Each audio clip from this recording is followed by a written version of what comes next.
S, and D as your move keys, and the spacebar as the attack button. Candy himself can jump decently high and has a claw swipe attack to kill enemies. Now, we're only given 5 minutes to beat Candy's adventure, so we're going to have to follow a very specific route throughout the game in order to save as much time as possible. In the first zone, simply run through it as fast as you can until you get to this structure of 5 blocks. There's a few jumping dogfish here that can be pretty unpredictable and often lead to you getting hit. However, there is a consistent method that you can use to always get through here without needing to slow down. Jump up on top of the stack of blocks, then jump as high as you can to the right. A dogfish will spawn to match your jump. If it's going to intersect with Candy's path, use your claws to take it out.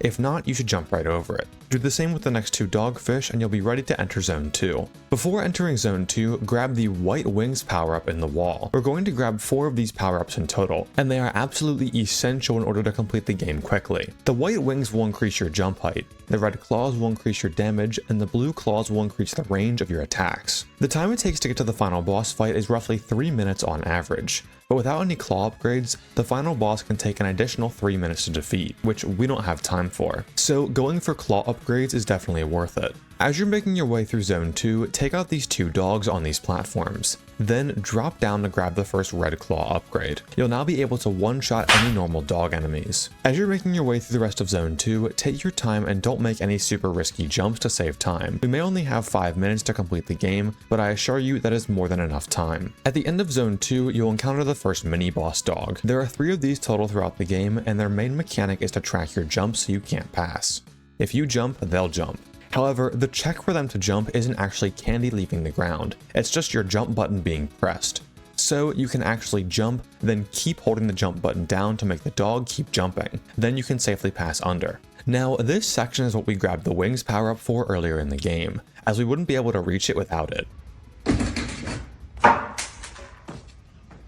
Jump up and head through the first breakable block and you'll end up in this room. I like to call this room the anxiety room, since this is where LR died on his run. We need to get down to this platform right here, as there's a second claw upgrade in the wall. So inch forward as slowly as possible, then right when Candy falls, hold left and you should make it. Now keep breaking into the wall until you get the second and final red claw upgrade. Now as you make your way back up, you'll get a permanent HP buff and a claw range upgrade, both of which will help in the most challenging and longest zone of the game, Zone 3. The regular dog enemies in Zone 3 have now been replaced with bone dogs.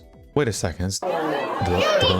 Bones 5, which are able to take more hits and shoot projectiles at Candy. You want to always play super carefully and never go for a jump over lava when one of these dogs is facing you, since they can very well snipe you out of the air and into the lava for an instant death. Now head up to the top path. Once you reach the next screen, you can either choose to fall down the bottom path if you want some extra hearts, or go up top. Here you'll be met with 2 bone dogs and a mini boss dog. Instead of taking your time in fighting these enemies, just jump over them and damage boost like a wuss. This saves loads of time and we have so much health that doesn't really matter. In this lava section, we're met with a ton of bone dogs and jumping bonefish. Luckily, the jumping bonefish don't have any RNG like the ones in Zone 1, so just wait for them to fall down and carefully time your jumps, making sure to not jump when a bone dog is facing you. Once you reach the other side of the lava lake, damage boost through the rest of the enemies and head down. This is the last area before the final boss fight, and each of these boxes contains a heart that you can grab if you don't feel confident. Now it is time for the final boss fight, standing between you and the win for the gauntlet. This boss dog has 3 attacks, with an equal chance to do any of these 3. The easiest of these attacks is the fire breath. Just stand close to him and you won't get hit at all. The second easiest is the claw attack. When the dog gets ready to shoot claws, get up onto the platforms as fast as you can. If you get hit by any of these claws, you will get comboed to hell and likely fall off and die.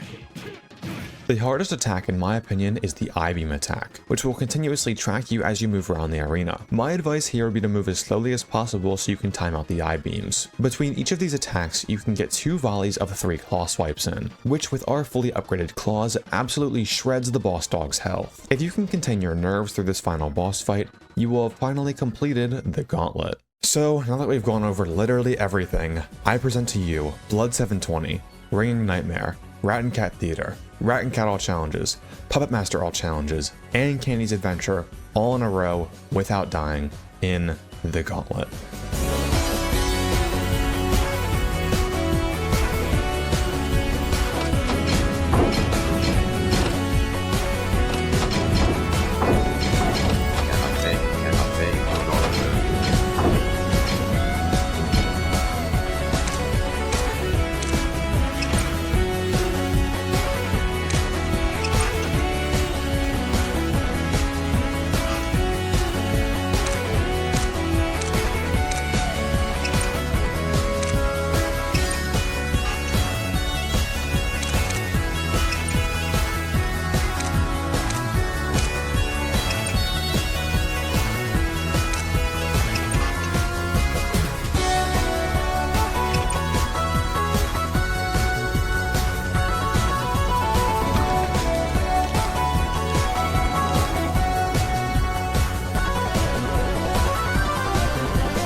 This video is gonna be a bitch to edit.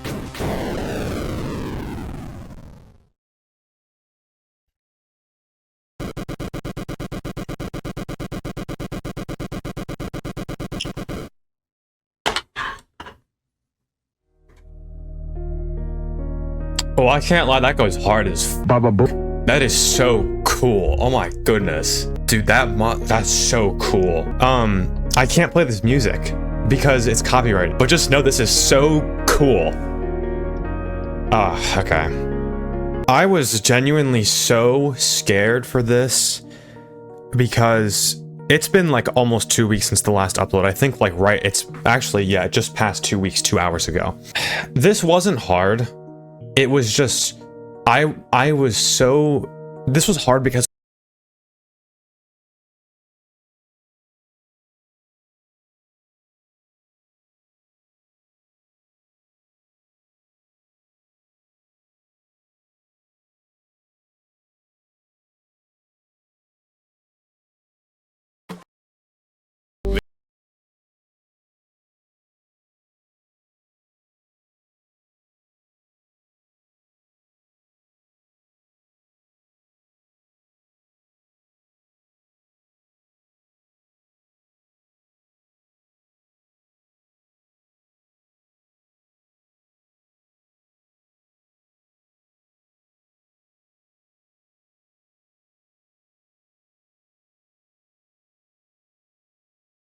if I asked you the question, how long does it take to 100% a FNAF game?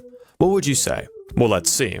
There's 5 nights, a 6th night, and a maximum that might take a while to beat. Probably around 4 to 6 hours. Now, if we were to go through multiple of these games and try to 100% all of them, we're looking at 12 to 20 hours. And here on the Bones5 YouTube channel on YouTube, we don't have time for that. We're all about efficiency. So what if there was a way to make it faster? And also, way harder. Hello everybody, and welcome back to the Bones5 YouTube channel on YouTube. In today's video, we're going to answer the question, is it possible to 100% 3 FNAF games at the same time? I hope you enjoy.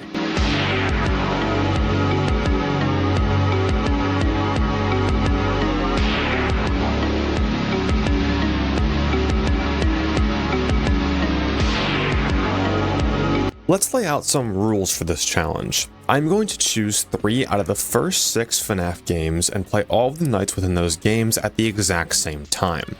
Why 3 games? Well, 2 is kind of boring, and later on in the video you'll see I believe 3 is the absolute limit for this challenge. First, let's lay out exactly what 100% means. I'm classifying 100% as beating the first 5 nights, night 6, and the max mode of whatever games we choose. A max mode would be like 1020 for FNAF 2 or Aggressive Nightmare for FNAF 3.